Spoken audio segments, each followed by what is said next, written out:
પાલનપુરના arrow circle નજીક એક કોમ્પ્લેક્સમાં ધોળા દિવસે થારના ચાલકની દાદાગીરી આવી સામે। દુકાન સાથે થાર અથડાવી હોવાનો વિડીયો સોશિયલ મીડિયામાં ભારે રીતે વાયરલ થયો છે। તો કોમ્પ્લેક્સમાં આવેલી સલૂનની દુકાનમાં થાર અથડાવીને તોડફોડ કરવાના પ્રયાસોના આ સીસીટીવી આવ્યા છે સામે। 3 પગથિયા ચડાવીને થાર ગાડી સલૂનની દુકાન પર અથડાવવામાં આવી। થાર ચાલકની આવી હરકતથી અફરાતફરી મચી ગઈ અને ત્યાં ઉભેલા લોકો દૂર જતા રહ્યા હતા। થાર ચાલક વિરુદ્ધ કડક કાયદાકીય કાર્યવાહી હાથ ધરવામાં આવી છે અને સ્થાનિકોએ આ વિશે માંગ પણ કરી છે કે કાયદાકીય કાર્યવાહી કરવામાં આવે।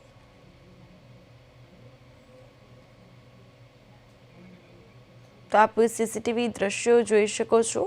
આ સમગ્ર ઘટનાનો વિડીયો સીસીટીવીમાં કેદ થયો છે। તે આધારે આપ જોઈ શકો છો કે પાલનપુરમાં ધોળા દિવસે દાદાગીરી અને સમગ્ર ઘટનાનો વિડીયો સોશિયલ મીડિયામાં હાલ ભારે રીતે વાયરલ થયો છે। થાર ચાલક જે છે તે સલૂનના અંદર ઘૂસી જાય છે અને આ વિડીયો હાલ સામે આવ્યો છે। પોલીસને પડકારતી લુખ્ખાગીરી અહીં સાબિત થાય છે।